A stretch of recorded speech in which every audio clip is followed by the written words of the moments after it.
Okay, today we are talking all about Curt. Whoa. So I'm just going to sit here and listen, and he's going to start at square one.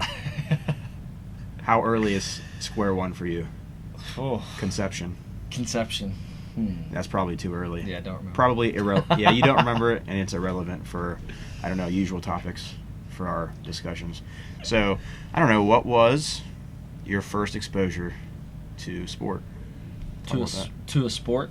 Yeah. Say, basketball was probably my first love of a sport. Just playing, probably like what got me hooked to a sport. You play all kinds of sports when you're young. Your parents just kind of throw you in. You go, I was going to say, like a lot of kids, soccer is what it starts with because you just have a horde of kids. Exactly, just chase the ball. Navigating the field. T-ball, I just coached T-ball too, Paxton yeah. in T-ball, so like one of his first sports were T-ball. I mean, he does them all with me, but I would say basketball was my first hook to a sport. Okay. I'll go that route. And how old were you whenever... Third grade. And that was when the hook started, That's or when was the that hook when you started. started playing? That's when the hook started. I probably played like first and second grade, like biddy ball or whatever they called it. But again, it was just Wait, what was it called? biddy ball, I think. I've never heard of that. Maybe I'm just making that up. Pretty sure. Well, how's it different from basketball? It's for little kids. It's called biddy ball. So Do they it's do like anything different? Smaller hoops. Oh, I thought it was Smaller like ball. you not dribble. No, and, it's. you know what I mean, pretty much you don't dribble. Okay, Like, you have just you run seen around kids with dribble at that age? It's just like they like act like they dribble, they pick it up, run 3 times. all and my just, kids like, are way try too to young. I dribble. can't even watch them try to dribble. Exactly. But I would say third grade is like when the sport like starts clicking. Like I feel like it's a good grade. You start actually getting not great at motor functions, but better. You can actually shoot on a hoop. Yeah, so I'd say third grade basketball was my first hook to a sport, and then I just got obsessed with. Yeah. And basketball's a very skill-oriented sport, so I just got obsessed with like dribbling and all that little stuff. I just go downstairs and dribble a ton. What I was going to say, too, was that at the age whenever you palpably felt this desire to want to get better? Yes. Yeah. And that's exactly it. It's like you get the hook, and then it's like, all right, I actually like want to practice this sport. I actually want to get better. So instead of just like parents drop you off, you play, you go. Parents drop you off, you practice. You just kind of go through the motions. It's like that was the first time outside that I can remember that outside of practices and games, I was like, all right, I'm gonna go downstairs and just dribble. We had a pool table, and I would just dribble around it and do a bunch of like little different figure eight stuff and a bunch of weird little things. No, and like basketball is a good sport for pretty much once you have, I don't know, just the ability to dribble consistently. Like you can really practice the skills. Yeah.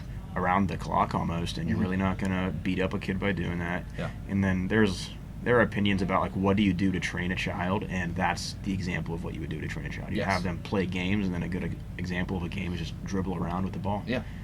No, exactly. I think when you talk about sports and youth development, I think basketball, soccer are your kid has to play those two, in my opinion.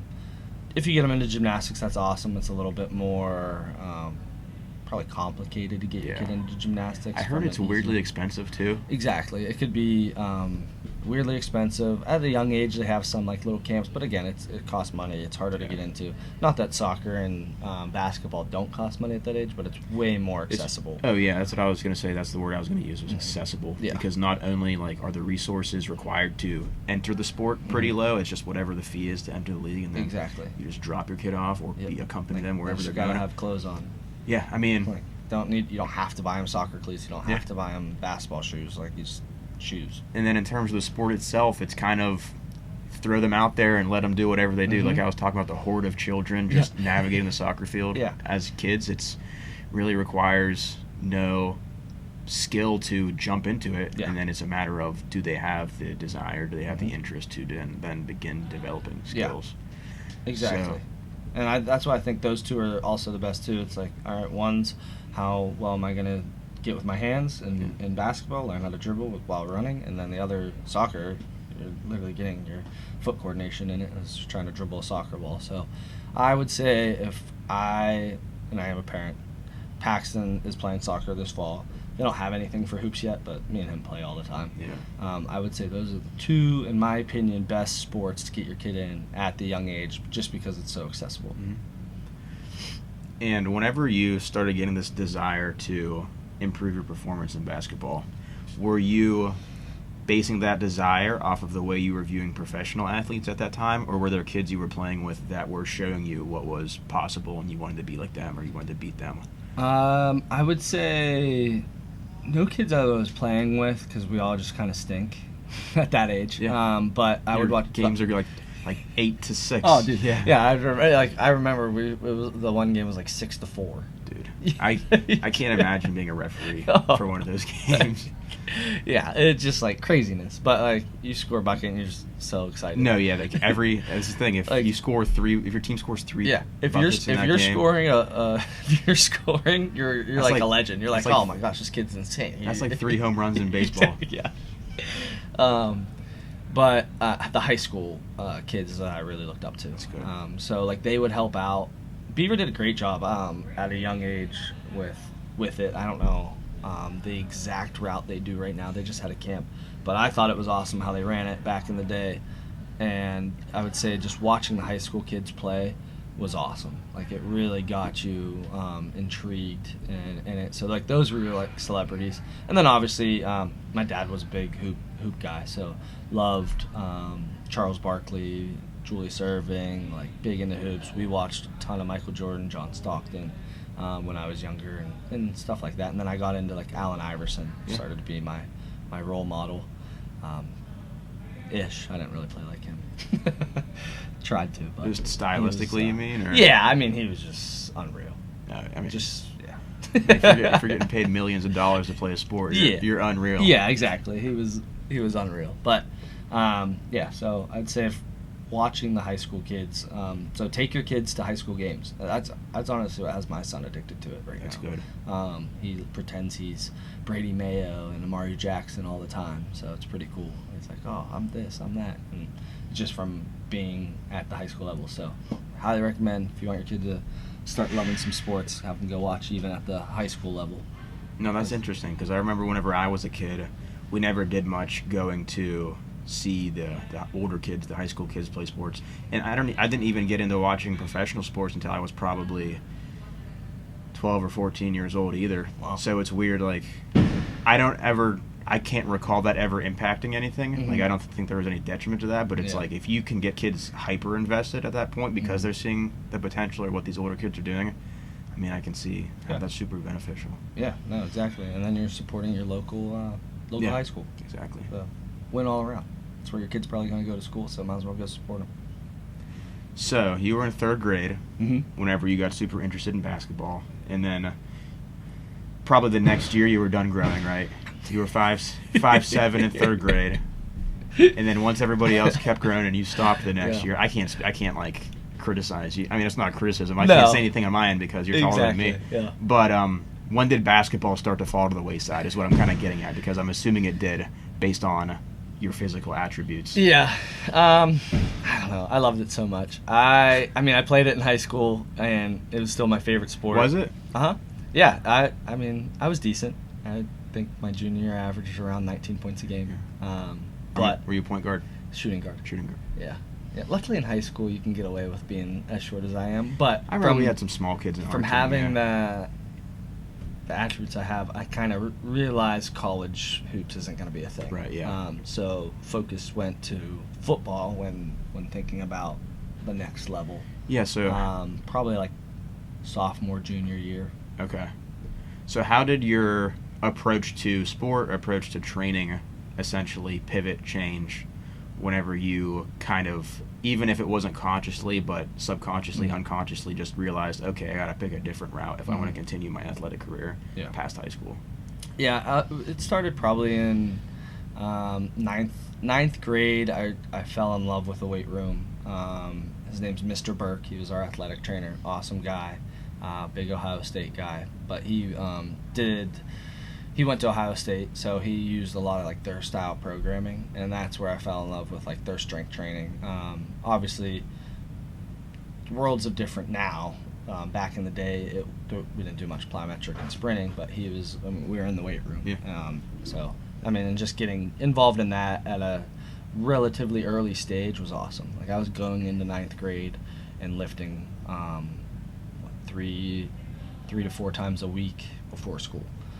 So it was really cool. It was an awesome thing he did. I was very fortunate to have Mr. Burke open those doors at 6 a.m. and then he'd even feed us after, which he was not so conscious on like what we ate, but Eat something. And eat a lot of it. I Yeah. mean, he wanted me to gain weight like nobody's business because I was a string bean. I was gonna say I said you were 5'7" by 4th grade. You probably weren't. How tall were you, and how much did you weigh, if you remember, whenever you were in that 9th grade? In that 9th freshman grade, year? I was probably 5'6". I didn't grow much after 9th grade. 5'6", 1. I was skinny though. I was probably 140. I mean, that's Maybe 130, 135, 140. okay. So Right around there. When I think of 140, I'm like, that's decent for a freshman. For a yeah. freshman, Yeah. I wasn't too badly built. But I mean, I'm only speaking from my own perspective because, like, I know there's some kids who are huge. I was going into freshman year probably 5'2", 115, Yeah. and it's like you say what you are. I'm like, oh, that's pretty nice. Yeah, that would have been cool. Right. Yeah, I mean, dude, now you see some freshmen, it's like, 6'3", 210. Dude, that's what they were in 6th grade. Who's this guy? Yeah, exactly. I love when you see this. It's like, I want a birth certificate on that person. Have you ever seen those clips on Instagram or other social media where it's like, oh, this was Myles Garrett in high school. This was Nick Chubb in high school. Dude, the Nick Chubb one. He looks like he's 30. Yeah. I was like, well, no crap, he broke every freaking record possible. Yeah. I mean, no one was even physically near that. I mean, No. even in college, You see the this kids. guy You is see the kids running on as- either side of him, like, oh, those are high school students, and they're running with, I don't know, Uncle Joe. Right. You know yeah, what I mean? Exactly. No, it's insane. I So, agree. how much bigger did lifting that? Because I'm assuming that was pretty much your first real exposure to weight training. Was that Mhm. freshman year? Oh yeah. How much bigger did you get within that first year of high school just lot. by weight training? A lot. It was a wild transformation, and that's probably what I was still in love with hoops in 9th grade, and I honestly didn't play football until 9th grade. Oh, really? Yeah. You didn't play any youth or junior high? I played 1 year, like termite. I don't know, whatever. I played 1 year, but I was Yeah. a soccer player, honestly. Oh, okay. Yeah, I played soccer all the way up until 9th grade, which again I think it's a huge benefit. I know people love football in America, but to me, I think you build so much skill in other sports that are transferred to football. As in, if you just play football, you don't build much. I don't think it takes as much coordination to be a football player. But when you have the coordination and then you bring it over to football, now you're just bounds above everybody. Mhm. In my opinion, we could probably go different ways. On No, that it's like it discussion, takes but- coordination to play football. 100%. But it's like the development of that, because it is a start and stop game, Mhm. is just your exposure to those skills is reduced compared to something like soccer or basketball where the clock doesn't stop. You Mhm. go pretty much the whole time. Yep. Now, something else that jumps into my mind is you mentioned basketball so vividly from that starting point, but I'm assuming you were playing soccer at the same time. Yes. What in your mind made you pretty much ignore your experience with soccer whenever we were talking about those early stages? I don't know. I guess I just never got bit by the soccer bug. I liked it. Yeah. I was decent at it, probably just because I was fast. I like to run full speed, so that probably was like, I'll stick with soccer. This is fun. I'm good with my feet. My sister played soccer pretty competitively, so I think that was another thing. Like, I was like, oh, well, she plays soccer. She's good at it, so I'll play soccer. I'm decent at it. But, yeah, I don't know. But basketball just got bit by that bug. The kids that you played with in soccer, were a lot of them doing cup stuff or year-round stuff at that time? Yes. I actually even played a couple years of Northern Steel. Oh, did you? Mm-hmm. See- You're learning a lot about me right No, now. because I was saying it's like if you were so infatuated with basketball that soccer was just kind of an afterthought at Mhm. that age, but you still did this cup stuff. I was thinking because other kids were doing the year-round stuff, the cup stuff, and you weren't, you were just like saying that was kind of your fallback sport. Mhm. Because that's the way I looked at it too. Because I played soccer. I never considered myself a soccer player, Mhm. even though, like you said, you were pretty good. I was pretty good. I was usually one of the best conditioned people out there, so I played midfield. Imagine that. You? Best condition? Yeah, but I played midfield, and I would just run the whole length of the Yeah. field the whole time, Yeah, and the exactly. conditioning took Might not over. have been the best skilled, but you're going to outwork pretty much everyone. That was the And name at of that the, age, dude, that was the you're name of the game tenfold for ahead me. of everybody. That was if you named- outwork people, that's a lesson learned right there. If you outwork people, you're gonna be one of the better players. And then if you actually loved it, honed it on your skill, you would have probably been an absolute stud. And then, I mean, based on my size, like, it wouldn't have been out of the realm for me. I probably Mhm. could have been solid. Yeah, no, exactly. I mean, what's Lionel Messi? Probably 5'6". Yeah. And he got those leg extensions. Yeah. He wears stilettos on the field. Yeah, exactly. No, but it's not about me. I pivoted to other stuff. But No, but that's good. yeah, it's good flow. No, it's good. It's good to talk about. Mhm. So, you got into high school. Mhm. You got bigger. Did we ever say how much? Do you know exactly how much weight you gained in that first year? I don't, but I would guess 15 to 20 pounds. Okay, so you call it 160. Mhm. You got up to? Yeah, because I ended up playing. So we had a freshman football team. So I didn't. It was separate from it the was varsity separate team. from the Was it varsity. JV or was it its own thing? It was its own thing, which was awesome for me because I got to develop my football skills in a very controlled environment of everyone around my age.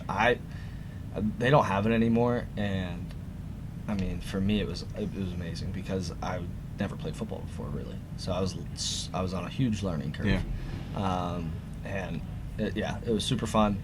It was a great year. Curt, who's the head coach at Beaver now, was my 9th grade football coach. He's the one that got me to play football. And yeah, I just think having that 9th grade development just focused on all kids my size was really big because I wasn't. I mean, like I said, I was bigger, but not huge or anything like that. I would have probably got smushed going. I mean, you were probably amongst your freshman peers. Were you still probably? I mean, if not average, on the smaller side of the people on your team. Oh, exactly. Yeah, I was average, maybe a smidge smaller, but that's it. Yeah. As in, if I were to try to be playing with the high school guys, I would have just gotten tossed around and probably ended up hating the sport and been like, well, this sucks. I'm going to go back to soccer. That's kind of what happened to me when I was a freshman. Like, did all the schools have that freshman team going and you played against other freshmen, or was it just kind of a separate practice? We played sanction? against Hopewell. We played against them all. Our only loss was Hopewell. But yeah, pretty much I don't think Aliquippa had it, so that would have probably been a loss. But yeah, Aliquippa didn't have it, thankfully.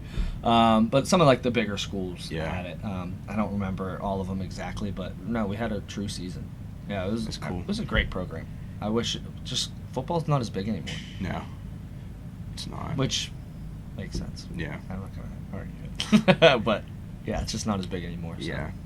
No, I mean, I like that idea, that concept. I think is interesting because I mean, if that existed, maybe I would have played football throughout high school because I played freshman year, but because I was so small, I was relegated to. This is what I did. If varsity was out there practicing, like running plays or something, I was standing on the side watching, or they said, "Hey Shorty," which was my nickname. Hey Shorty, go catch kickoffs from the kickers because the kickers are practicing. And it wasn't even kickoffs. It was, hey, they're going to punt. You catch them and give it back to them, or they're kicking field goals. Go retrieve them from behind the goalpost. Oh, brutal. Hey Shorty. But yeah. And that was your 9th grade. That was 9th grade. Yeah. That's so tough.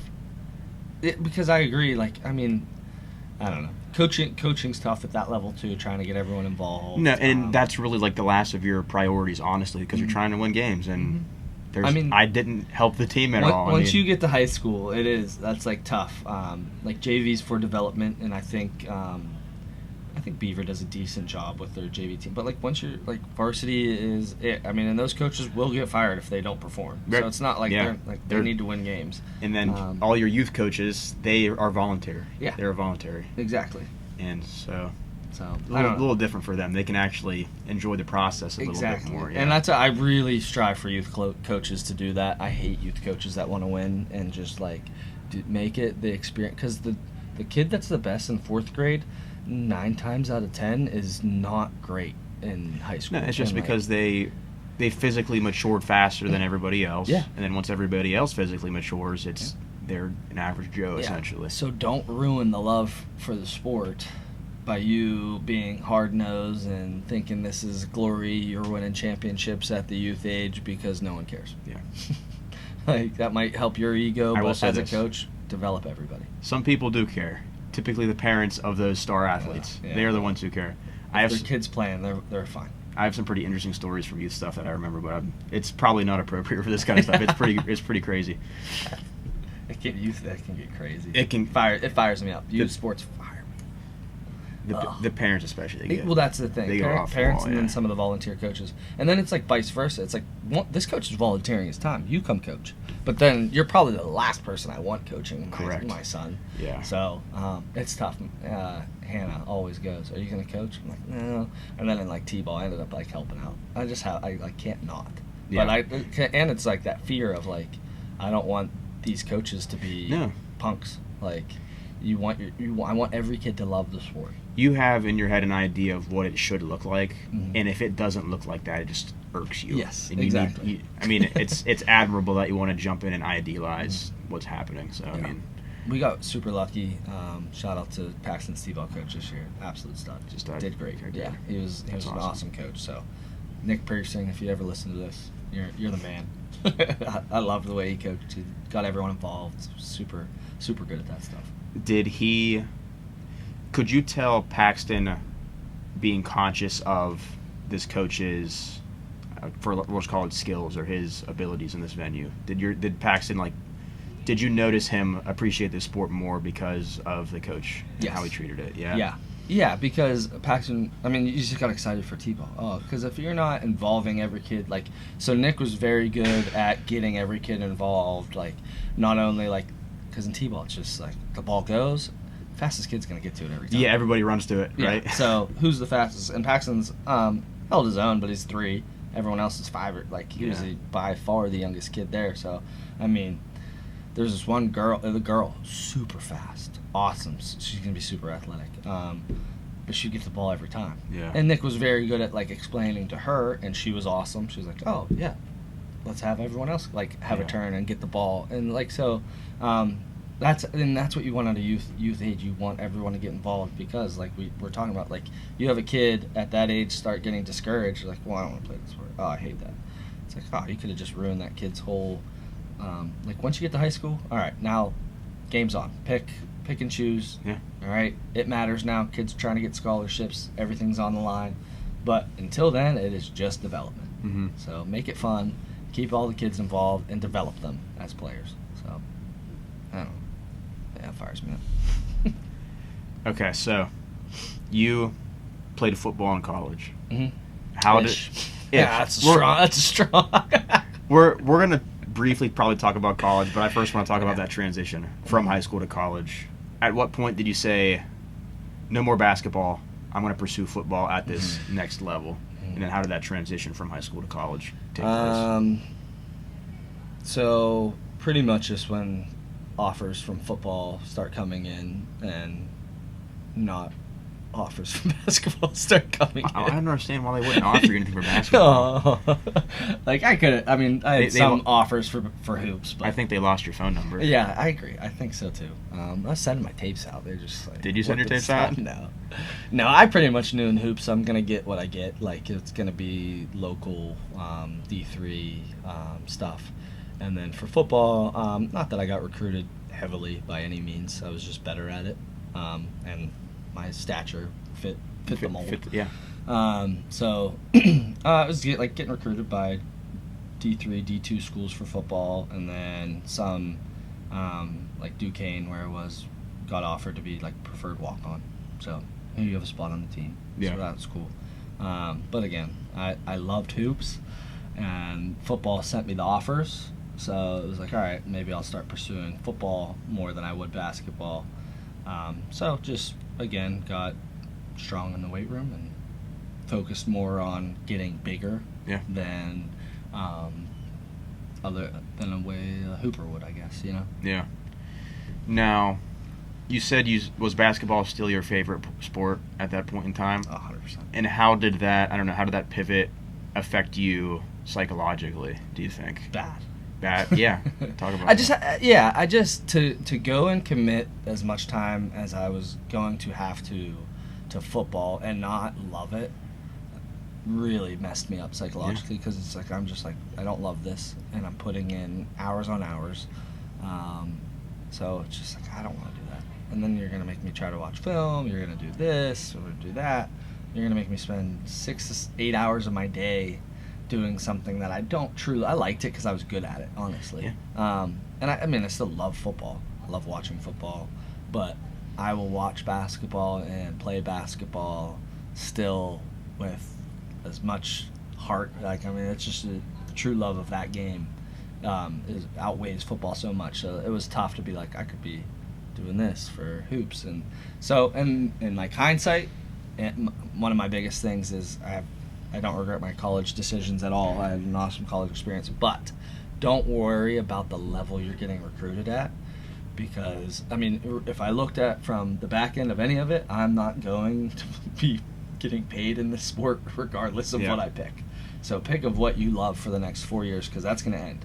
Like, so like I cut my hoops career 4 years short, and then obviously I cut my football career pretty much 4 years short too, because you ended up not playing really in college. Exactly. Yeah, talk to me a little bit more about what happened with your collegiate football career, because I know like vaguely what happened, but I'm not super. Yeah, I just realized that I wasn't gonna see the field ever, so it's just like, all right, why am I gonna waste all this time to do something that I am truly passionate about, and not ever see the field? Because I mean, then again, everyone's like, and I could have worked my tail off and practice hard, strength train hard, and who knows, maybe by junior year earned a spot, maybe even earlier. Injuries happen in football. I mean, that's kind of how it happened to me in high school. I didn't think I was going to play my sophomore year, and then all of a sudden, boom, I'm starting. So there's a lot of things could have happened, but I wasn't willing to dedicate that much time.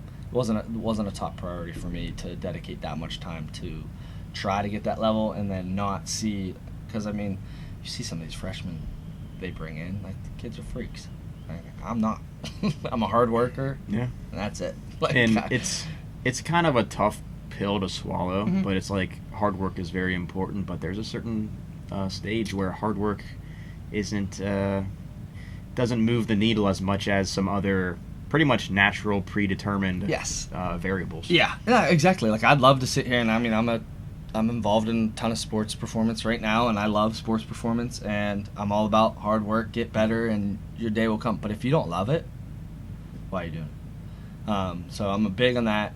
Maybe learn from my mistake. Go play the sport you truly love, because you're going to regret that.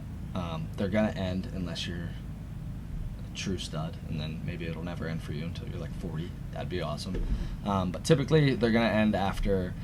For a lot of people, it's going to end after high school, and then for the next handful, it's going to end after college. So pick and choose what you want to do, because you want to fall in love with that process. And that's probably going to help you just in life. Just pick what you want to do. I think we get way too much in the mold of just the mundane, I'm decent at this, I'll go get paid for it, but I hate every single day. So, I wish my story was I gritted it out and I ended up playing this and that, and like that's the cool story that you hear all the time, but it wasn't me. Here's the thing, like, that's almost, it defeats your, I don't know, I don't want to call it existence as a person, but it's like I think there are too many people who work too hard at things they don't care about, and they just waste so much time getting rewarded for doing things that they could care less about. And because they keep doing that, it just drains their internal battery. Yep. And you see a lot of people kind of walking around like zombies these days. No. Because they're 50 years old now, and they lived the past 30 years that way. Yeah, exactly. The same thing goes into sports as it does into your career, as it does into your personal life. How many people live their personal lives performing tasks or assuming responsibilities that they don't really care about, and it wears them down. No, I agree 100%. You have to do, and I've been I've kind of just lived my life like that since, I was just like, I don't like that, I'm not going to do it. And not that I'm saying, like, jump ship when stuff gets hard, but I've been very fortunate to where I've just chosen what I love to do. I love the weightlifting aspect, sports performance. I got bit by the CrossFit bug. I love that, just because I like to compete. And I've just been like, all right, I'm going to go do that. All right, I'm going to go do that. All right, I'm going to open this. So I'm a big proponent of, because if you care about it and you're passionate about it, you're going to put the time in to make it work, pretty much. Oh, yeah, and I was going to say with a lot of these things, especially once you kind of pivoted out of school and you started pivoting into your adult life, quote Mhm. unquote, a lot of these things that you loved and spent a lot of your time doing, I'm sure they weren't very materially rewarding, but that you didn't really care about that, right? Yeah. You just liked doing it, so you kept doing it. Yeah. And then as you put more time, more energy, more effort into it, the spiritual reward ends up becoming material reward. So Yeah. I think there's something to be said about that too, is even if the materiality of things don't come in soon, as long as you're feeling fulfilled in a less material sense, in an intangible sense, Yep. just keep doing it. Yeah. Sure, you have to find other things you don't really like to do to kind of make ends meet. 100%. But it's your cup's still getting filled if you're spending your time doing the things that you enjoy, as well as those other things that you kind of just have to do to get by. No, yeah. But there's something to be said about the value of sticking to the things you enjoy, because if you keep doing that, that's how skills get developed. That's how you get enough time in the game, skin in the game, to end up getting those intangible rewards to turn tangible. No, exactly. I mean, that was perfectly put. You have to put in that time, but don't make that time something you hate. Yeah. That's pretty much what it comes down to. So, did we ever even talk about what happened with you in football in college? I think A little bit. I I mean, asked- like I said, it was the shortest football career you'll ever see in your life. So, Oh yeah. yeah, What was it? Just your freshman year? yeah, not even. I didn't Not even. finish it. No. What happened? You Yeah, just you were like- preferred walk on. Yeah, You walked on, sit down like this, and you turned around and walked off. pretty much. How What long? do you How wanna get long into did it? that last? 2 weeks. 2 weeks. Yeah. And what was kind of the straw that broke the camel's back? Was it just the amalgamation of I mean, collegiate You experiences? kind of like you go through the experience of like you go through. I don't know. It seemed like you're excited about it. You perform well. Like I do well on testing. I jumped higher than they would have thought. 34-inch vertical. Ran a 4.59 40. So I'm like checking boxes. I was really strong. I wasn't really strong. Very strong for my size in the weight room. What was their strength test? Bench. There's 225 for reps. Yeah. Legit. I hit like 8 for my size. Great. And then they had a squat, so it was like 315 for reps, and I Okay. did like 15. Yeah. So, and I was just like, I just crushed that, and I beat a lot of the kids that I'm like are in my position. Yeah. And then the chart comes out, and you're like, all right, I don't matter. That didn't matter at all. I didn't know there were 7 running backs on the team. Exactly. Like, I'm all the way down there. I was like, I thought that guy was a linebacker. He's in before me if people get injured. Yeah. So, yeah, exactly. It's just like, all right, well, that was a short-lived. And then I just got realistic with myself. Like, all right.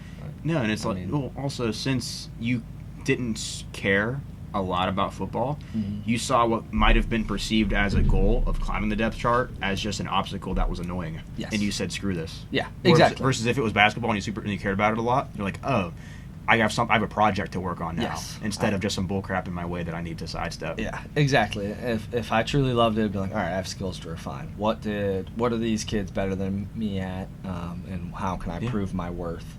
As in with football, I'm like, this would take a lot to get up there, and I don't like it. Yeah. So No, and it's like, I'm sure, did you ever receive criticism for not toughing it out 100%. and working hard Oh, yeah. and trying to climb the depth chart? yes, But I mean when I went and talked to the coach, that was one of the main things. He's like, you want to tough this out, blah blah blah. Like you're gonna look back on this later in life, that thing. Yeah. Like you quit now, you're gonna quit things later in life, blah blah blah blah blah.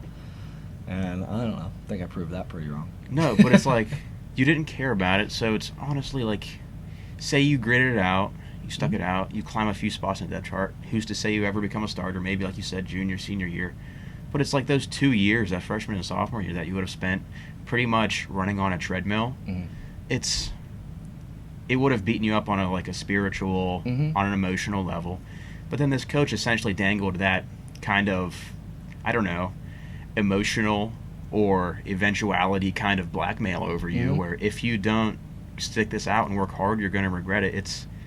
They don't, and I'm sure college students don't know how to communicate what they love or what they like 100%. very well, I mean, so I it's hard for them to say to that I feel coach. like I barely spoke in that meeting. Yeah. I was like, all right. I was like, hey, I don't think this is for me anymore. I don't want to play. And then they just start talking. Yeah. There's 3 of them in the room, and I'm like, okay. It's easy to get Oh overwhelmed. God. Yeah, exactly. So Yeah, I so just it's shut down. So it's like, even if a college kid can articulate how they're feeling or what they're thinking at a certain point in time, you have 3 adults kind of standing over top of you. Mhm.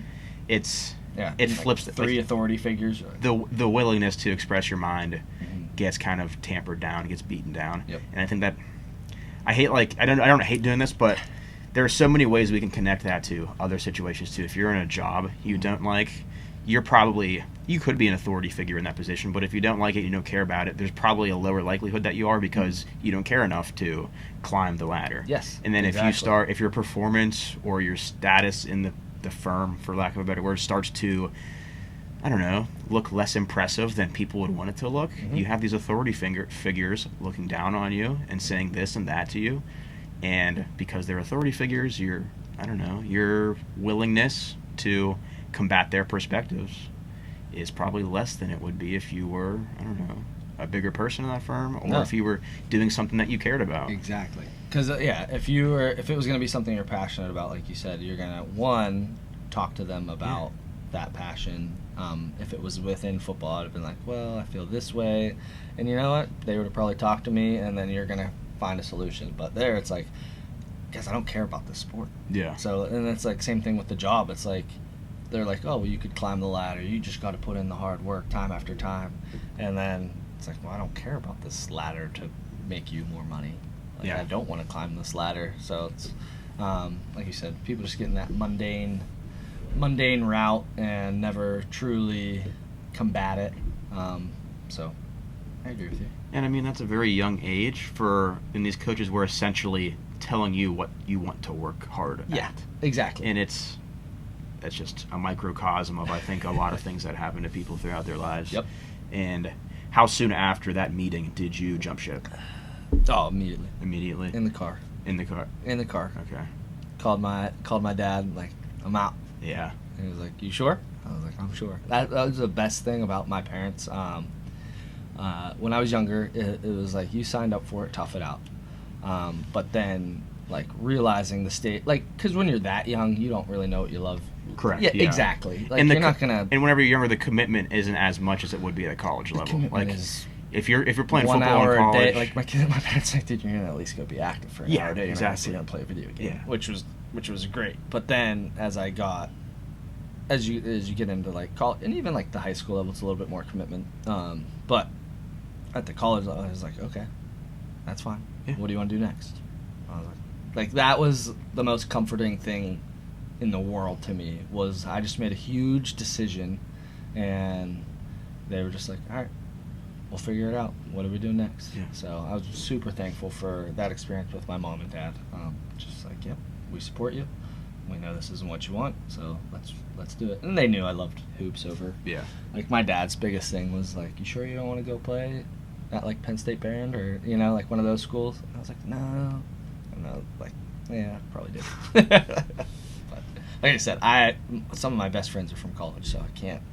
It's like one of the best 4 years of my life. So don't regret one decision at all. It was awesome. No, it's like, even if these things don't, like, you look in the mirror, the rearview mirror, and you're like, oh, if I made this decision, could things have been different? But it's like, there's nothing wrong with the way things turned out, because, I mean, you still find, in one way or another, you would have found the things that you wanted to do with the later stages of your life. Yes. And I think whatever you end up doing, as long as you listen to what yourself and what you want, you're going to find the correct route, regardless of the choices you make earlier in that process. Yep. So.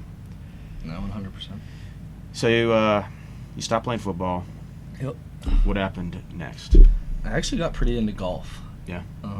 I started doing like side tournaments, nothing like crazy, but started doing like side tournaments. Got competitive, and then being at Duquesne, we would go over to the south side often, and I still had the love for lifting. Like I never stopped lifting. And we'd go over to south side often, and there was this gym like literally right across the bridge almost.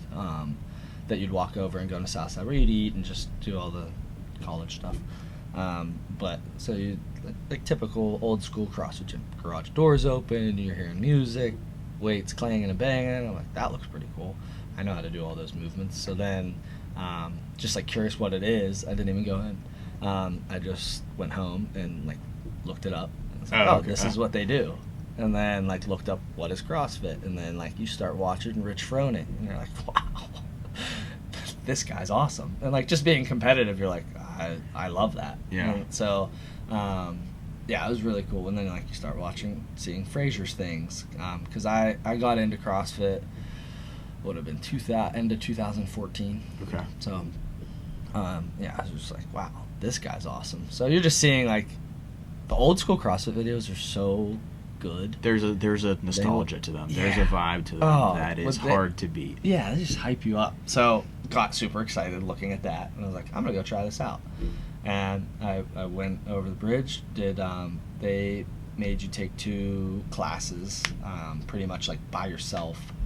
Which was cool. You mean like you and a coach? Yeah. Okay.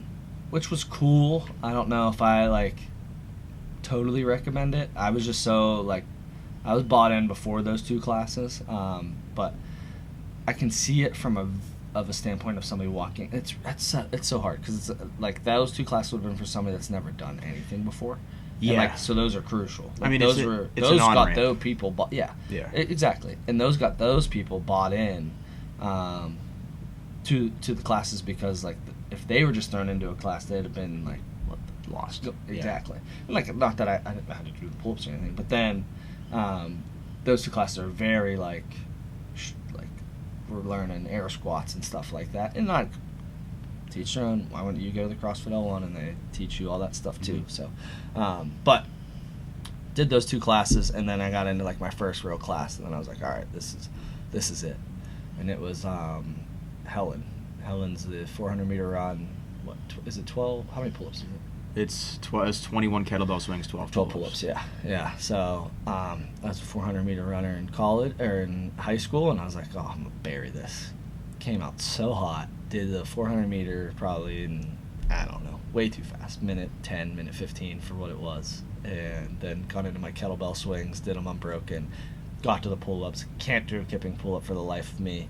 Just start getting buried because my grip shot from the kettlebell swings. Right. I probably got 4 or 5 pull-ups in, doing the ugliest kip in the world, just trying to get my body up, and then like just lapped. Just start getting like just these girls in the room. Her name was Carrie Long. Just like pretty much lapped me. I was like, gosh, I'm getting like I got time cat like you. I just got absolutely shredded.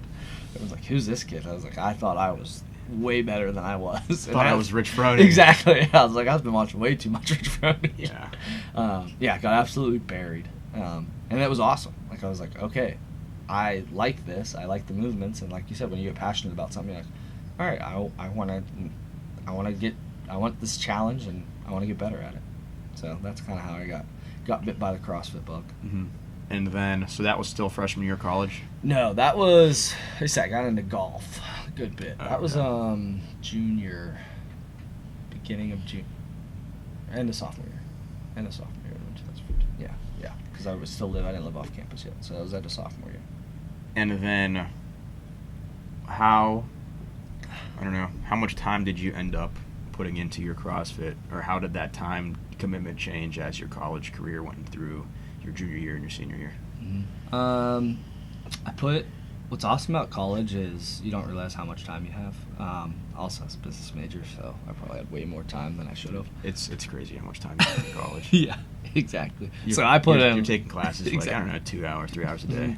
So I put in a ton of time. I'd do their classes once a day, and then I'd go to the rec center, practice double one. Like, just practice all the skill stuff. I'd practice double. I remember it took me like a week just to like, and I was practicing them religiously daily. Then I and doing mobility stuff, like just diving in onto it, and it was just like if you want to find CrossFit and get good at the skills, you got to do it in you got to do them, and if you do it in college, you're gonna be way ahead than when you're an adult trying it. Just because I was able to just learn things so much on a ramped up scale. One, because I'm 20. Yeah. And my body can really take a lot of volume. Uh-huh. And then 2, I just had time. Stupid amount of time. Yeah. Like, you're going to, before class, I'm going to the rec center to do something.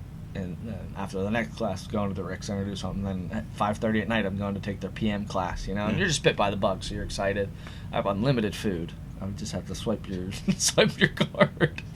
So, that's what I mean. It was like, this is awesome. Like, this is the time. And I love when big announcers are like, college student putting in like the time and the grades, and like it's like go look at Travis Mayer. Dude has 4 kids and he's in the like I'm happy this girl is or this guy is doing great in CrossFit and they're a college student, but that girl or guy has more time than you could imagine. Yeah. Like, oh, they gotta study when they get home. It's like, this dude has to bathe 4 kids, like, and make money. Yeah. So yeah, that's that always cracks me up. It's like the time you have when you're in college is insane. It is. Insane. It's crazy how much time I wasted when I was in college. That's- Not like in a bad way, but it's just like, if I trained for 3 hours, maybe I took an hour to just chill between classes and that, and then I got home and I just like sat and stared at the wall for another 2 hours, like dumb stuff that you can just. When you look back at it, you're like, I should be a millionaire right now with how much free time I had. Like, I'm not. So what was I doing with it? Nothing. Enjoying life. Yeah. So there's nothing value wrong. to that. Yeah, exactly. Okay, when did you get your L1? 2000. I can cheat. 17 September. When did you graduate? 16. 16. Okay, so it was that next year. Mm-hmm. And then when did you start Aurelius? January of 2018. Okay. So and shortly after. when in 2017 did you get that? September. Okay, yeah. So we'll try to be a little bit brief about this. I don't know how long we've been. I mean, I do know how long we've been going. I don't want to make it seem like I know how long we've been going. 46 minutes. But Not too bad. No, it's fine. Well, how was I going to phrase this? How was that process of starting the gym? I know you started at Brady's Run Fitness. So what was the process of going to the owner of Brady's Run and saying, "Hey, did you go to the owner? Or did you go elsewhere and say what options are available to me? How did you pare down the options and say, okay, this is what I'm going to do?" Mm-hmm. So I kind of just approached Jeff and Brienne and was like, I'm interested in this. I have my L1. And then I saw that they weren't using a space in the back. Like, I went to the gym a couple times. It's 4 minutes from my parents' house, so I was living there. So I would go there, train a little bit, and be like, all right, there's an open space back there. So I approached them and asked like what structure they'd be interested in. Super grateful for the way it started. There was very low risk for me, as in it was just like, all right, they just have to be a member of our gym, and then they pay me an extra fee that went to me to teach their class. So it was like a two-tiered system. It was their membership was probably like $40, and then I was like 80 to me, so $120 total for your unlimited CrossFit membership. But I didn't have to pay rent or anything, which was odd. Like I said, I bought the equipment, and then after that startup cost, it was like, all right, I'm good, because I'm not paying an overhead, right? Because I'm just bringing in members for them. So like that was a win-win kind of both ways. So it was cool. I'm very fortunate for the way they allowed me to start. Now, this order of events, did you see the opportunity to start that there and then got your L1? Or did you get your L1, think that you might have just wanted to coach at a gym, but then saw that opportunity and followed that route? That one. I was gonna just start. I just loved CrossFit, and there really wasn't anywhere. I got my L1. I was like, I'm gonna coach, and then I was thinking about coaching up at Met, the place that I went. I was gonna reach out to them, and then at the time, there just wasn't anywhere to do CrossFit. There was this gym in East Liverpool that me and my cousin would drive to because it probably had the best setup for CrossFit style How far stuff. away is that?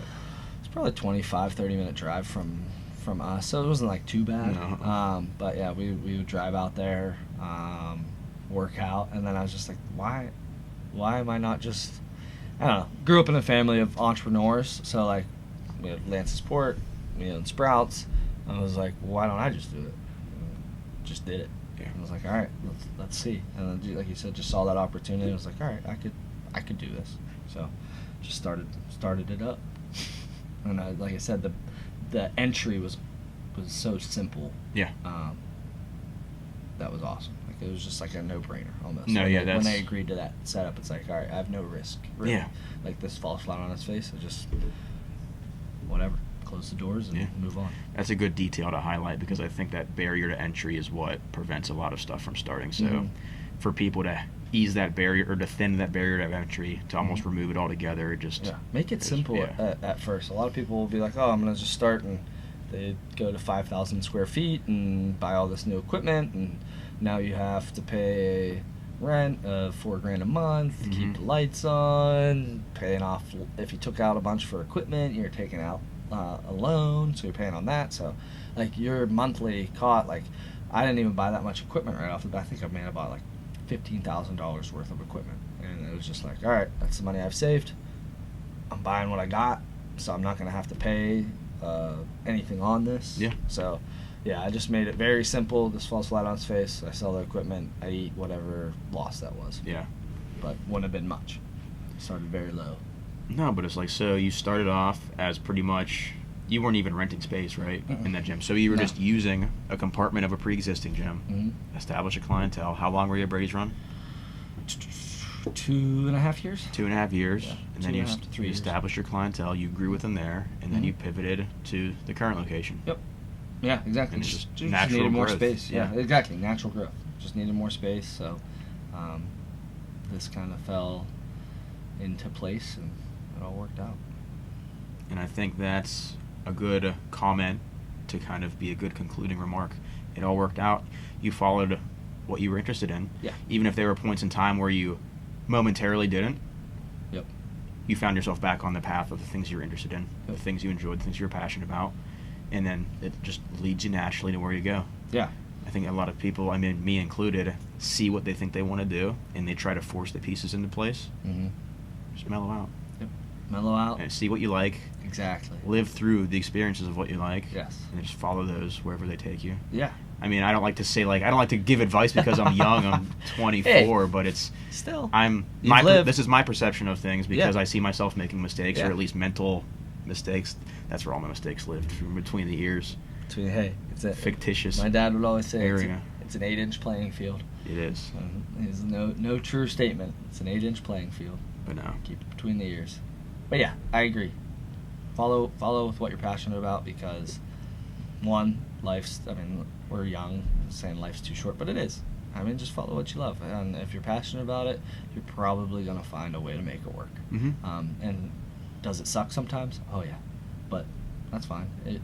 I still wake up every day with a cup fulfilled, knowing that I'm progressing to doing the things I love, and it's gonna change. Like first, I do 1,000 different things, and I love every little avenue that it's all encompassed pretty well together. But like, started with CrossFit, fell in love. We coach CrossFit athletes, opened up the CrossFit gym. Now we're here. But I fell in love with sports performance just because I loved sports growing up. And now you see like that transfer in the two completely different styles of training. So, because just the skills and all, we'll dive into that another day. But so, it's gonna change throughout it. Now we started meal prep, and it's just because I like that healthy food, and I want it to taste good, and I want people to fuel their body. Right. So there's just a bunch of it's going to change. Little avenues are going to change, but as long as you are staying passionate about it, you're going to wake up fired, ready to go, and fulfill your cup, compared to just clocking in, clocking out, and not being happy. Yeah. Don't do it that way. There we go. That's a good final statement. Good final statement. Adios. Adios.